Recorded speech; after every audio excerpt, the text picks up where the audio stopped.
Good evening, ladies and gentlemen. Welcome to Prog-Watch. Tonight you join us in the far meadow where the atmosphere is very peaceful and tranquil. Various fish are swimming lazily.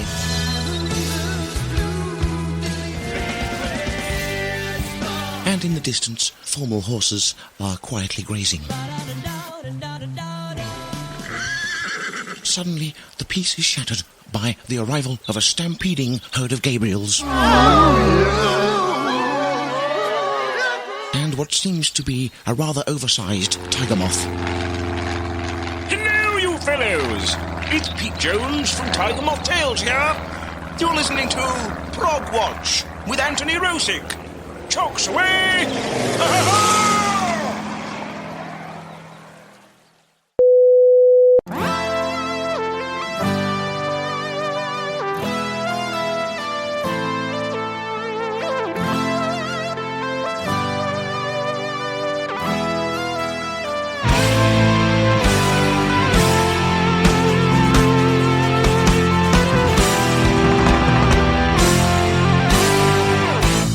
Seems like 1,000 years have passed.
Okay, and that opener was from the Rocket Scientists, the band that features the core of Erik Norlander on keyboards, along with Don Schiff on basses, sticks, etc., Mark McCrite on guitars and vocals. The song came from the 2007 Rocket Scientists box set entitled Looking Backward, and is from the disc that included newly recorded material. But if you haven't guessed, you are listening to Prog-Watch. This is your old pal, Big Tony, the Prog Squatch. And I have another great show lined up for you this week, especially if you're a fan of Erik Norlander like I am. I recently spoke with Erik on the eve of the release of his new album, Surreal. And I'm going to let you hear a lot of that conversation on this show. Hello. Hey, Tony. Hey, what's up? How are you? I'm doing okay. How are you? Good. It's actually pretty hot out here. It's pretty hot here, too. It's like 100 degrees here. Okay, that's hotter than here. Yeah. We get that humidity, though. You know, it's been humid and just like 90-ish, and my studio's upstairs, so I'm sweating for my art, man. You know, you should be able to relate to that, right? That's right. I can't run the air conditioner because you hear it in the background, you know? Yeah, I know what you mean. I'm a little grungy myself. I got to shave and all that. I've just been, like, working on the release. You know, tomorrow's the big day, so... Right. Just been putting in a lot of hours in front of the computer. Yeah, doing a lot of interviews, huh? Yep. Okay, well, I guess we might as well roll one along here then, huh? I mean, That's... yeah, last time we spoke, you were talking about, you had the new album coming out. That was back in March when we spoke last. And you said you'd come back when the album was done, and it's done, so, yeah. That's right. Here I am. Here you are, man of your word. So, yeah, what do you want to tell us about it? I mean, you had a few, you had your Rocket Scientist cohorts on there on a few tracks, but you had a lot of other musicians that I don't know that I was familiar with, but boy, it sounds great. You know, I've listened to it a handful of times here, and Awesome. yeah, I'm enjoying it. It's definitely, you know, a continuation of kind of, you know, where you left off, I think. Thank you. I kind of think that too. It's like, you know, we did the Galactic Collective starting in 2009, and that's when I started working with my rhythm section, Mark Matthews on bass and Nick Lepar on drums, who are, of course, on this Surreal album. Mm-hmm. After that, we did a bunch of touring, and we played a couple festivals, and we did the live DVD, the Live in Gettysburg DVD that we recorded at Rozfest in, I guess that was 2011.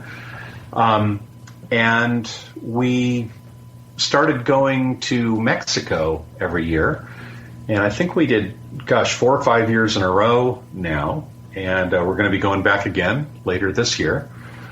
So that's pretty cool. That's kind of turned into an annual thing. In 2014, we also did a little club tour where we kind of went across the Midwest and, a couple Northeast shows, and then down to North Carolina and Atlanta, Georgia, and that area. So I'm working on getting something like that going for later on this year. Cool. That sounds great. Yeah, so as far as the rest of the album, so we've got Mark Matthews on bass, Nick Lepar on drums. You can, of course, see them in any of the videos from the Galactic Collective album, and then some of the live videos that are released in 2014. Then I have a new guitarist on this album, a fellow named Alistair Green, who's just an excellent blues rock player, just a super musical guitarist. And Alistair's day job is he is the guitarist in the Alan Parsons Project. Oh, cool. So he's been touring the world with Alan, and I think they just released a live DVD with an orchestra that they recorded in South America. So I haven't checked that out yet, but I'm going to. He does a great job. Yeah, I love the Alan Parsons Project. Haven't seen them in a while. I saw them probably in the late 90s, maybe. That's right around the time when he actually started touring. I mean, Alan... Right. Yeah. They were always just a studio band, you know? Yep. So I ended up... Alistair has his own project where he does kind of blues rock stuff, where he sings and plays guitar, kind of like a Stevie Ray Vaughan kind of thing. And he did an album last year called Trouble at Your Door, and I played Hammond organ on that, just sort of as a fun thing to do. And so he returned the favor and played on my new Surreal album. So pretty happy to have him. Yeah, you had another guitarist also, didn't you? Right. There's two other guitarists. There's a fellow named Jeff Coleman, who plays on the title track on Surreal. And I played with Jeff for several years in Asia featuring John Payne. Okay. If you see like the Seasons Will Change video that we did a few years ago, Jeff is in that. And Jeff also toured with me in 2014. If you look at any of the live YouTube videos, there's several from Asheville, North Carolina. You can see Jeff playing on those. Okay. And then the third guitarist is Mark McCrite from Rocket Scientists. Right. And he's playing acoustic on Suitcase and Umbrella, the third track on the album. Okay. And then, of course, I have Don Schiff playing cello and fretless NS stick, which is not exactly a common instrument. But what does that mean exactly? Can you... I don't know. Okay, so there's this thing called the Chapman stick. The Chapman stick, yeah. That Emmett Chapman invented in the early 70s. And Don Schiff was one of the early adopters. He was one of the original stick players. Well, in 1998, Emmett collaborated with a guy named Ned Steinberger, who makes the Steinberger guitars. Those headless. The headless guitars. Yeah, they had no heads on them, yeah. Right, exactly. And they were big with, especially like in the 80s, they were really big. Right. Especially if you played keyboards and bass, like Geddy Lee or anybody else, it was kind of cool because you could have this like kind of small bass now behind your keyboards and not be banging the headstock into your keyboards all the time. But anyway, I digress. But Emmett and Ned came up with a new version of the stick called the NS stick, and the NS stands for Ned Steinberger, and stick, of course, is Emmett Chapman's, trademark for the Chapman stick. And Don was the very first NS stick player. We were doing a Lana Lane EP called Echoes from the Garden in 1998, and he brought in the first prototype. And we just thought it was an amazing instrument, and he never gave the prototype back because he didn't like the color. It was kind of like a maple color body. And he said, I kind of don't like the color. I'm probably going to get a different one. And so we heard the sound of it, and we said, okay, look, you got to get used to the color because that sounds great, and we don't want another one. We want that one. So he's kept it, and he's used it all these years. Then a couple of years ago, they made a fretless version of the NS stick.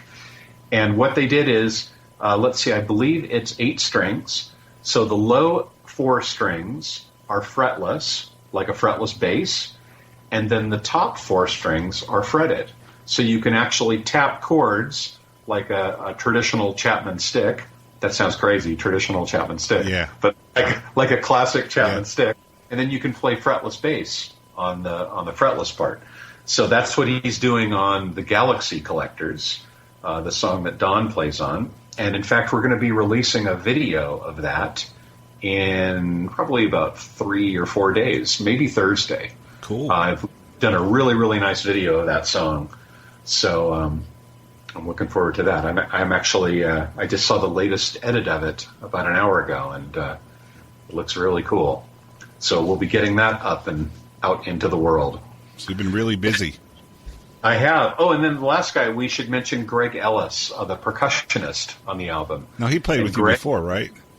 That's right. Greg's actually the drummer on my first solo album, Threshold, from 1997, which I learned quite coincidentally was released 19 years ago to the day that Surreal will be released. Cool. So June 21st, 1997 and June 21st, 2016.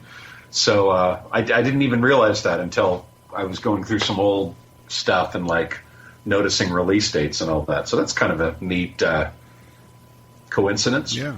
Well, yeah, Greg, he's on my Threshold album. He's on my Into the Sunset album. He's on Seas of Orion.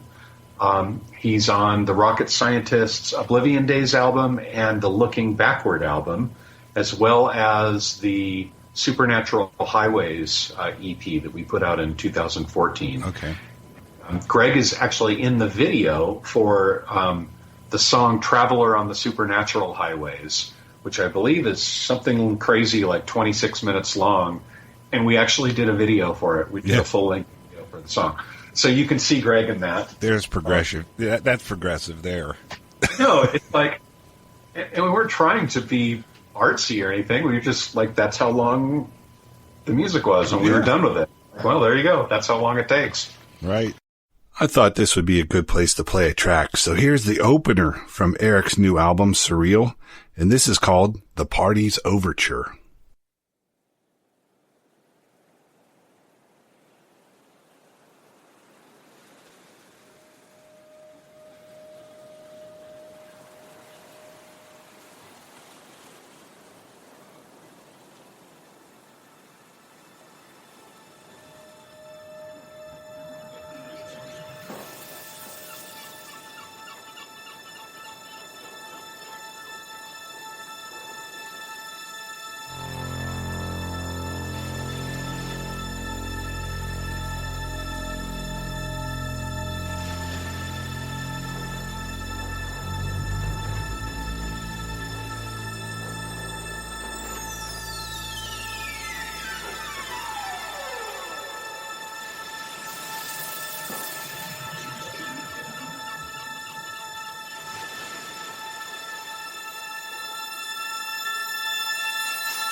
Again, that was The Party's Overture, the opening track from the new album by Erik Norlander, which is entitled Surreal. Now we will continue with the interview where Erik and I were discussing the making of the new album.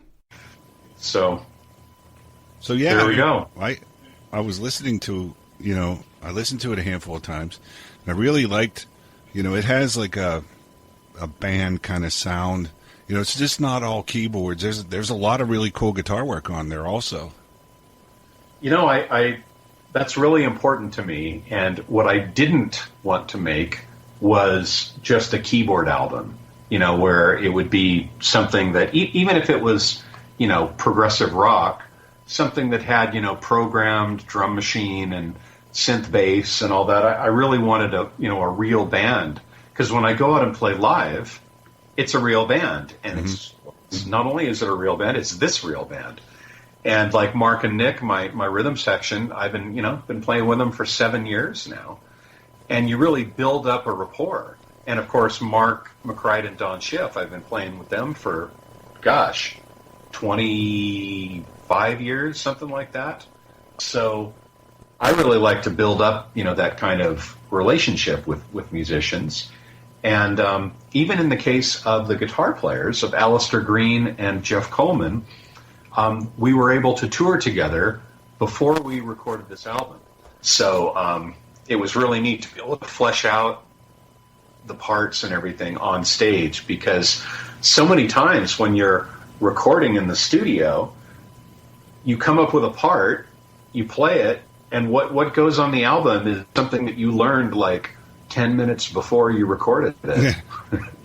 And so we're trying to be a little bit more old school with this album, where we just really wanted to get out and, play the music, with a bunch of guys in a room, go out and play it on stage in front of a lot of people, and then record it. I think it comes off. It comes off that way, I think, yeah. Oh, thank you. Well, that's what I was going for. I really wanted to make something that was living, breathing, with, push and pull, with, guitar solos, and not only guitar solos, but really good rhythm guitar stuff. Because I think a lot of times rhythm guitar is a lost art, especially in rock bands. Like, the rhythm guitar player is the second best guitar player. And that's not the way it should be. It's like rhythm guitar is a thing in and of itself. And I've actually been playing in another project, this metal band called Last in Line, that I've been touring with. I don't know if I talked to you about this last time. No. This is the original Dio band from the 80s. Okay. It's Vinny Appice on drums and Vivian Campbell on guitar. And we did have Jimmy Bain on bass, but Jimmy actually passed away back in January. Anyway, we've just done a whole bunch of shows. We did a big festival in Milan, Italy, and we played Rocklahoma, which is this big rock festival in Oklahoma, of course, and a bunch of club dates. It's a hard rock metal band, basically, and they call me to come and, play keyboards with them. But the reason I bring this up is Vivian Campbell, the guitar player in this band, he's like, a famous guitar hero, shredder type guy, sure, known for all that stuff, and he's amazing. He's a great guitar player and a great guy. I really like him. But what's really impressive, more than any of that, is his rhythm playing, and just the way, he attacks his rhythm parts. It just kind of creates a groove and a feeling in the music that is all his.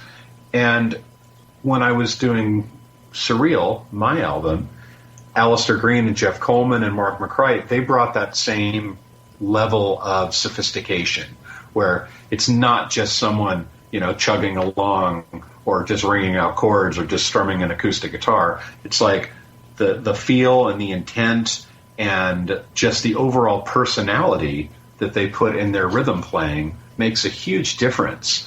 And it's what draws you in when you're listening. And you can think about any of your favorite albums, and the rhythm stuff is not as obvious as like the solo and the melodic stuff, or the vocals, of course, but it's every bit as important. And I think that rhythm guitar thing is huge, and I have a ton of respect for guys that do that well. Yeah, I know what you're talking about. I actually do. I knew some guys in bands back in the day, and I really admired the way, they were the only guitar player in the band, but how they could, be the center of attention during a solo, but they would just lay back and turn the volume down a little and just comp in the background when it was time for singing or something else to take center stage. And they were just really good at that. And it really, it just made everything sound that much better. I know exactly what you're talking about. Yeah. Yeah. And I think nowadays, we're so used to playing with click tracks and playing along with loops and quantized, sequenced tracks, that everyone is getting more and more used to playing straight up and down and right on the beat. And there's a place for that, but music should be played by humans, and humans don't play perfectly on the beat or sing perfectly in tune or bend their guitar perfectly in tune. There's a lot of great rock and roll where the drummer's behind the beat, and that's integral to the song. I mean, that's what makes it sound heavy. If you had to judge a drummer by how on the beat they were, you would say John Bonham is the worst drummer in the world. Yeah, but exactly. It's crazy. That's totally crazy. So on this album, obviously I tried to keep things tight, but I really wanted the music to breathe.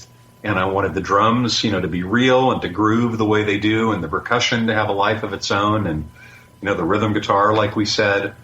And, the bass parts from Mark Matthews, the guy's got just amazing groove in addition to his melodic sense and all that. So, it's all about creating music and creating something that's alive. So that was the idea. Well, I think you achieved it, but honest to God, I really had a sense that, you were doing this as a band. It sounded like a band. Maybe, a live performance, a really well-recorded live performance or whatever. It just had that feel, not of a bunch of tracks that were recorded at different times, but, the whole, like you said, you played some of the stuff live and you worked it out live, and I think it comes across. Yeah.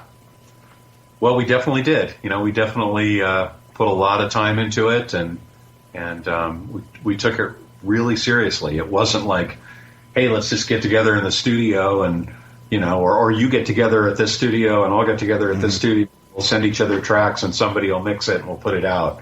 Yeah. I mean, we really treated it like you said, a band. And if I'm going to put my name on an album, and by the way, this is the first original music I've released in 12 years under my name, because the Galactic Collective, which came out in 2010, that was all re-recordings of existing, songs of mine. So the last the album of new original music I put out was Seas of Orion in 2004. So 12 years ago. So obviously I've done a lot since then with, Rocket Scientists, with Lana Lane, with, various other projects. Sure. Last in Line. Last in Line, right? This thing. So when it came time to finally do a new solo album of new original music, for me to put my name on it, it's got to be something a little bit special.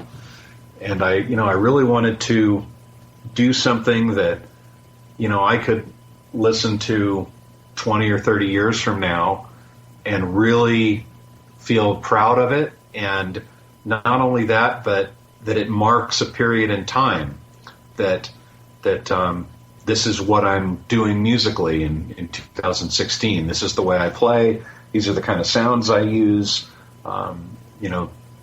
This is the way I interact with the other musicians, that sort of thing. So, I make albums for myself first, and for people that like what I do and like what I'm about, and then after that, the commerce and all that kind of stuff. That's been tough, the last few years especially. But that's not why I do it.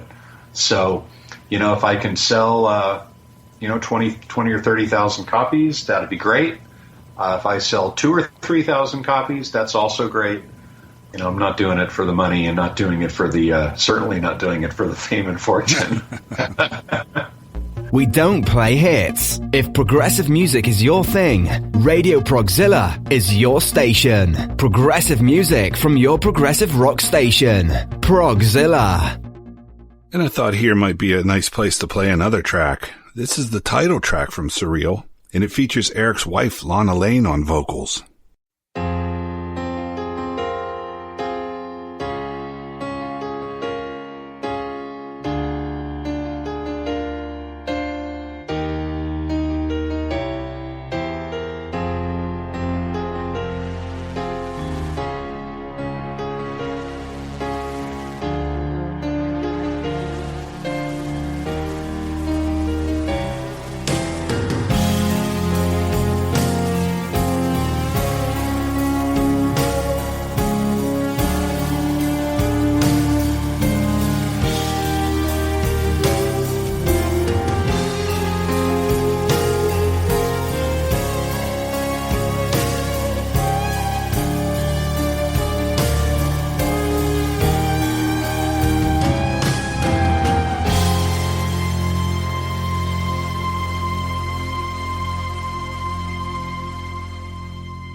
Shadows of another life fall across the way, winding down the old road not taken.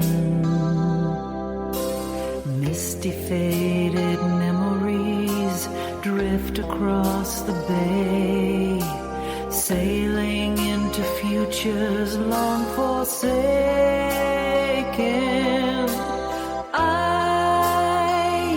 I've been here before, in between dreams, a restless emotion, and I'll see you again, spirits and waves, sky and the ocean.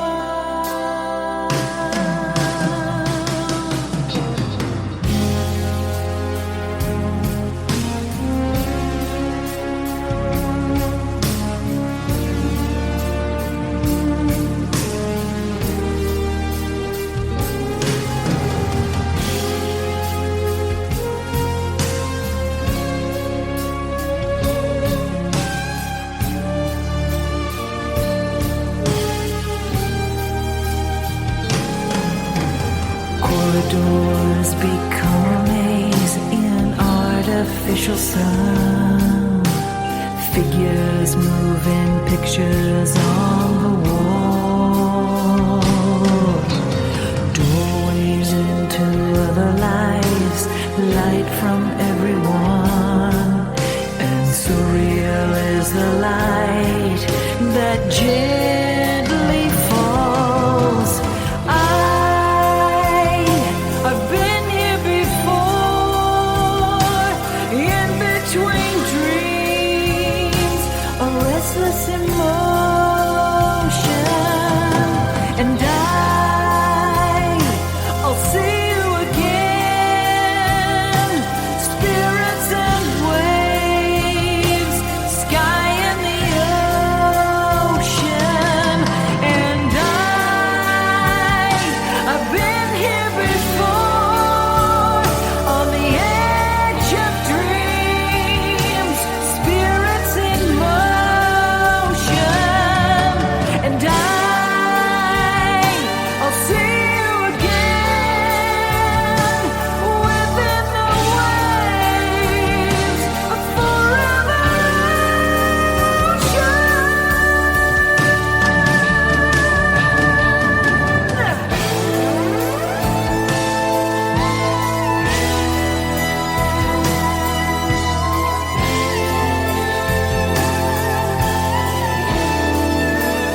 Shadows of another life fall across the way, winding down the old road not taken.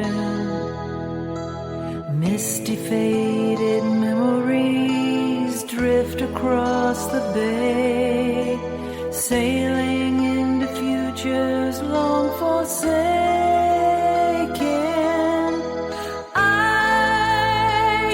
I've been here before, in between dreams, a restless emotion, and I'll see you again. Spirits and waves, sky and the ocean.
Again, that was the title track from the new Erik Norlander album, Surreal. Now back for some more of the interview. I forget, I had something else I was going to talk about in relation to the album. Oh, okay.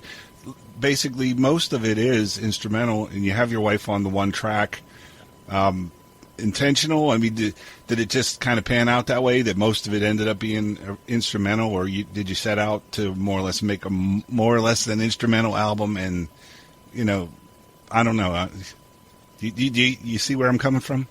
I see where you're coming from. You wonder how something like that happens. How do you have an all-instrumental album except for one song? Yeah, I mean, not that it's so weird, but I mean, I'm just curious about how did it pan out that way? Well, you know, I don't really sit down to write songs for specific projects. I just write songs. And I keep demos, and we'll try to revise them, improve them over time. Sometimes a song will sit around for, 5 or 6 years. In fact, the song "The Galaxy Collectors" on this album, I actually wrote that in 2006, right after the Rocket Scientist Revolution Road album. And I've kind of been sitting on it for a long time, just kind of waiting for the right project to release it with. And I talked actually about releasing it with Rocket Scientists, but we already had so much other music that the three of us had collaborated on. It kind of didn't seem right for that. So that song was really the catalyst for this album. And so when I was putting together the album, I kind of looked for other material I had that was kind of in the same style. And I had this one song called Surreal, which was vocal song. But, it's 10 minutes and change, I guess. And only a couple minutes of that are vocal. The rest of it is, kind of the same sprawling instrumental stuff that we do on the rest of the album. And I thought, why not? Why not have a vocal track on here?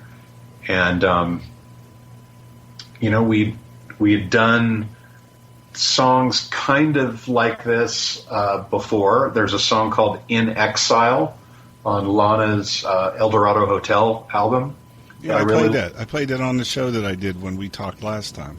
That's right. I remember that. And then on the Rocket Scientist album, on Refuel, there's a song called The Lost Years. And that's also kind of a similar kind of track to Surreal. And so I thought, why not? Let's put it on, and it'd be great to have Lana on the record too. On the Galactic Collective album, she did some pads, like some oohs and ahs. So it was kind of cool to step up her involvement a little bit. And as you probably know, I've done several, quote, solo shows, meaning with my solo band, where Lana has joined me. Like my Live in St. Petersburg album, for example, of course, the Live in Gettysburg, and tons of other shows. So we've done this a lot in the past, where I do basically my instrumental set, but live, we'll have Lana come out and do 3 or 4 songs with vocals. And so I guess Surreal, the title track, is sort of a nod to that, and kind of a way to highlight that part of what I do. But Steve, a lot of your stuff, it also seems like you could have had more vocals on it if you wanted, because a lot of the songs do have very distinct melodies where, do you ever think in those terms? Like, even though you started playing something on a keyboard, you end up saying, well, why don't we make this into a vocal track instead? And, we'll have someone sing, and we'll come up with lyrics that'll fit this melody that you were originally playing on the keyboard. Because, a lot of your music, even if it is instrumental, it has a lot of melody in it. Well, thank you. I appreciate that. I actually work really hard to make that the case, because music without melody gets really old really fast. You know what I'm trying to say, right? It just seems like it would be very easily adapted to be vocal. You know what I mean? Yes. Yeah, I do. I don't quite know how to answer that. I think, I guess when I'm writing something, I kind of approach it as sections, as vocal or instrumental, kind of right from the start. I don't know if I can think of an example of where I changed it from vocal to instrumental or instrumental to vocal. It's possible I've done that, but I can't think of one. But now, one thing I have done on this album and on previous albums is I'll do like a medley or a finale at the end of the album, where I'll just reprise themes from the whole album. Mm-hmm. There, what I'll do is I'll take the vocal melodies and then play them on a synth, or with a guitar, or something like that. So in that sense, you have both. You've got obviously the vocal version, and then at the end of the album, you have kind of the instrumental finale that reprises all the themes. Mm-hmm. So on this album, it's the same thing. The last track, El Gran Final, I'm reprising all the melodies from the whole album. So I love doing that. That's when I was growing up, I always loved it on albums when artists would do that. And so now that I have the chance to do it, I'm doing it. Like quadrophenia, Exactly. The overtures, that kind of thing. Yep. So you talked about touring down in Mexico. Is there like a scene down there? Is it there is a scene down there, and I've made a lot of really great friends there, and we play the State Theater in Mexicali every year, which is actually a pretty big place. It's where they have the Baja Prog festival. And I actually did the Baja Prog Festival with Rocket Scientists in 2008. And so it was kind of cool to go back there as a solo artist and basically just headline my own show there. But we've done that now for that theater, I think, 3 years in a row. Then we play in Ensenada and Tijuana also. And always really nice venues, theater shows. In fact, last year, the Ensenada show was outside, kind of near the beach. They put up a beautiful stage with, nice lighting rig and all that. So, they're really good shows down there, and there's definitely a scene there. Cool. I didn't know that. The Mexican Prog scene. Mexican Prog scene. Because I see like, on my podcast, I can see like where the geolocations of and it's primarily the United States and England and, what you would figure Australia, and Mexico isn't usually very well represented in there. I don't know. That's, that's just my show, whatever. So, but yeah, if you say there's a prog scene, I think that's pretty interesting.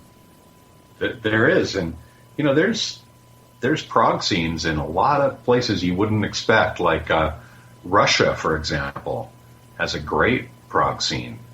And I, stay in touch with a lot of Russian friends, both from, when we played there about 10 years ago, and just people, that I've kind of met online that have my albums and all that.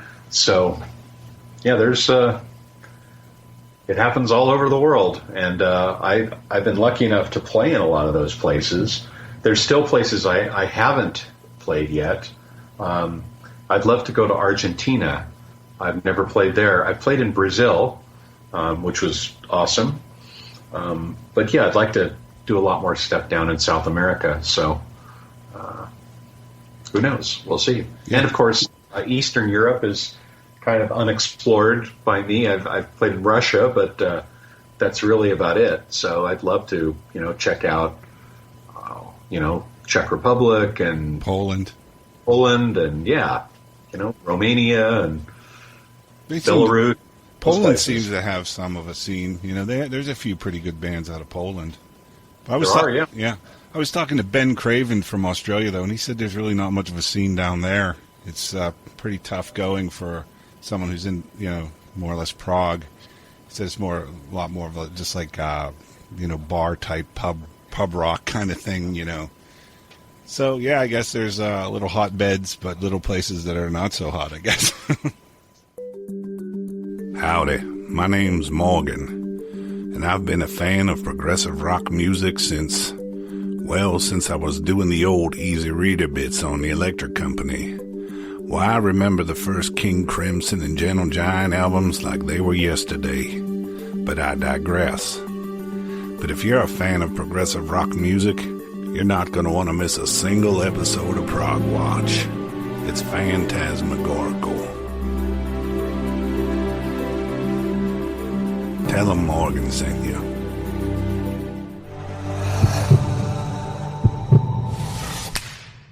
And here I'm going to play one more from the new Erik Norlander album. This is the closer called El Gran Final. But anyway, here we go.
Once again, that was the album closer from Surreal called El Gran Final or Final. Now we'll wrap up the interview with Erik. Well, I worked with a really great drummer named Virgil Donati a while back, and Virgil is Australian, and he moved to the U.S. So I guess that tells you what the scene is like there. But he's an amazing drummer. He's played with he played with Steve Vai for a while. I think he did some shows with UK with John Wetton and Eddie Jobson. And he's on my he's on my Music Machine album. Okay. So but something brought him to the U.S. So there you go. Yeah, I was listening to Colin Hay. That was the guy that was in the Men at Work. He ended up coming to the United States also. But anyway, back to your project here. So what do you got? Let's talk about me. Let's talk about you. You have so much going on there. There's no shortage of material here. So you made a video now for one of the songs. What else is cooking? Well, we have the video for the Galaxy Collectors that, like I said, I will release here in a few days. Maybe by the time you publish this podcast, it'll already be out. So I encourage everyone to find that either on YouTube or on Facebook. We put a lot of effort into it, so I hope everyone will enjoy it. We actually shot videos for most of the rest of the album, so I plan to release several more videos to help get the word out about this album, and also for people in all the places where I can't play, can't visit for whatever reason. This will be kind of a way to see us playing live, because as you've seen, I always put a lot of performance stuff in my videos. It's generally not, hot chicks walking on the beach. We don't really do those kind of videos. The old 80s style videos. Right. Cut to the band playing the chorus, and I'll show a hot chick laying across a car that has nothing to do with the song at all. That's right, yes. Wasn't that every Whitesnake video, more or less? It was, and in fact, Vivian Campbell in Last in Line, I think he's in some of those videos. Is he? So. Yeah, I knew his name. He was around in those days. Yeah, I think he was in Whitesnake for about 5 minutes, but he was definitely there, and I know he's in at least one of those famous videos with the big hair and the girl on the... It was Tawny Katane or something like that, I think. The redheaded. Yeah. I think my sister knows her. I'll have to ask. Really? But yeah. You know everybody, man. Who knows? Well, you do this long enough, and you just end up meeting everyone. So you're going to be like my main link on the 6 Degrees of Tony Rousick. I'll be able to link to all these really interesting people through you. What's funny about that is, you remember about 15 years ago or something like that, there was this joke going around called 6 Degrees of Kevin Bacon. That's exactly what I'm talking about. Yeah. So everyone could be 6 degrees from Kevin Bacon. And the funny part about that is, in the mid to late 80s, I forget exactly when it was, I played keyboards on this song by a band whose name I don't remember, but the song was in the movie Tremors with Kevin Bacon. And so anyone that knows me is now 2 degrees from Kevin Bacon, because I had that song in the Kevin Bacon movie. So I don't think you could even hear any keyboards in them. I mean, I think the song was playing out of the boombox that was buried in the dirt after the giant worm monster attacked. And so you heard some snare drum and a little bit of vocal maybe. But anyway, if you go down far enough in the dynamic range, my keyboards are on there. So yeah, go figure. That was back in the days before they really figured how much money they could make on soundtracks. They just would find some little band, to do some incidental music, and they really perfected it to an art as far as promoting the music along with the movie. A little later, they started figuring, hey, we can put some big names into the soundtrack, and that attracts attention to the movie as well, and they kind of cross-fertilize each other. That's right, yeah. But back in the dark days of the 80s, like you said, it was not that really. Right.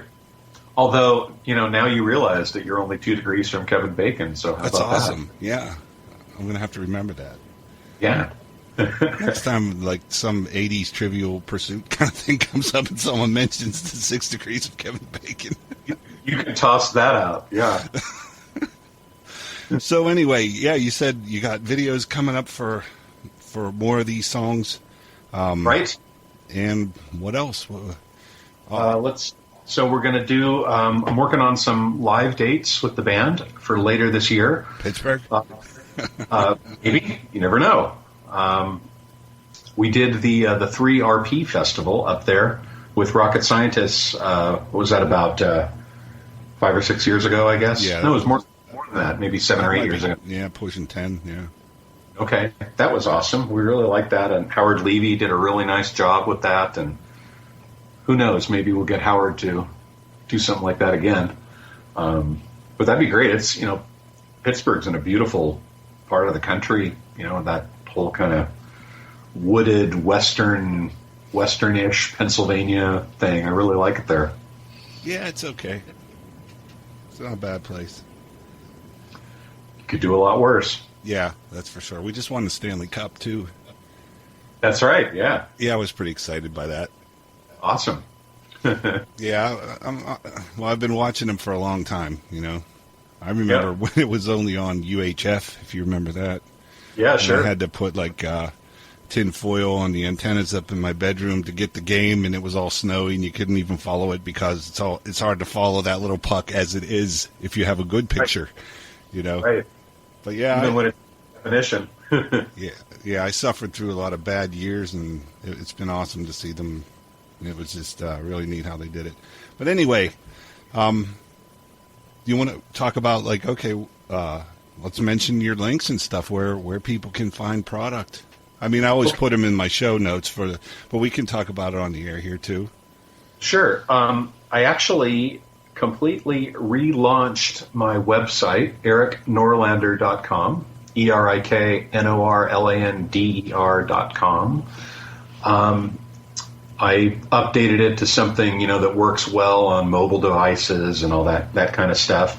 It's got a really great audio player where I believe you can stream every song from my solo catalog and the last 2 Rocket Scientists albums as well.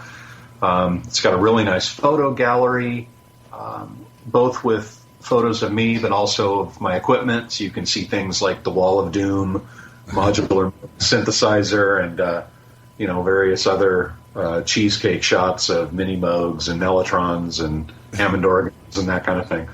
So I'm really proud of that. So I hope everyone will stop by eriknorlander.com. You haven't looked at that one in a while. I look more at the tank, Right. Well, the tank is obviously still there, and we've got our store there as well that's selling this album and all, back catalog too.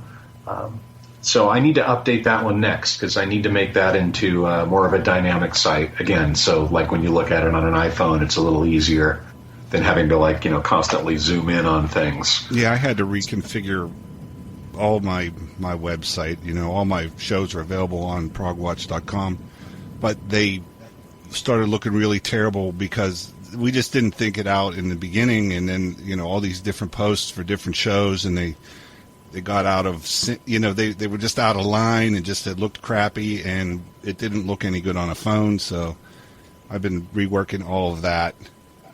That's a lot of work. It is a lot of work, and getting ready for the launch of this album, I really wanted to have my whole catalog in order. I've released my entire solo catalog on Bandcamp, so that's available now. I really like Bandcamp for downloads because they let you choose the format. So if you want AAC for your iPhone, or you want MP3, or you want FLAC, like the lossless, right. CD quality stuff, you can pick that. And I'm also going to be releasing a high definition version of the album too, 24-bit 96K, that I probably will be doing through Bandcamp, although I'm still figuring that out. But I did actually master the album two ways. I mastered it for CD and MP3 and all that stuff. But I also did this 24-bit 96K high definition version. I work with a really awesome mastering engineer named Mayor Applebaum. And Mayor does, just all kinds of stuff. He did the last Yes album and, I forget what else. But he's just a great guy and really gets, the sound of progressive rock and kind of the way things are supposed to sound for that genre. Yeah. A lot of times I go into a great mastering studio like, Capitol Records in Hollywood or Abbey Road in London, and you'd bring in a prog album and the mastering engineers kind of didn't get it. They'd make it sound good. They would do their mastering job, but they kind of didn't get where things are supposed to push and pull and, with the frequencies and the dynamics and all that. And you could just tell when the guys kind of didn't understand the music. So with Mayor, it's really great to have someone who totally gets, what's behind the synths and, the drums and the bass and just kind of makes everything work. So he and I have been talking about doing some high definition stuff for a while now. And so this is the first time I've actually done it. So I'll be announcing, some news about that high definition version too. I think what I'm going to do is anyone that buys the download through Bandcamp, I'll just send them the high definition version for free. I'm not doing it to make money. I'm just doing it so there's a great sounding version of the album out there for people that have, a Pono player or any of one of those high definition sets. So very cool. You have been very busy. Yes, I have. A Rolling Stone gathers no moss, huh? That's right. So, and I guess we're going to do, it looks like we're going to do another tour with Last in Line here in the fall. I think they're planning some dates in Europe, so I've got to get my stuff kind of going and happening before that. So, just going to make it all work. I appreciate it so much, you taking the time to talk to me. I am a big fan, and, it's cool. Now I'm 2 degrees away from Kevin Bacon, man. That's... You had no idea how cool this would be. No, I didn't. It just keeps getting cooler. All right, Tony. Well, we'll stay in touch for sure, and I look forward to the next time. That sounds great. All right, man. Take care. Great talking to you. You too. Talk to you later. Bye.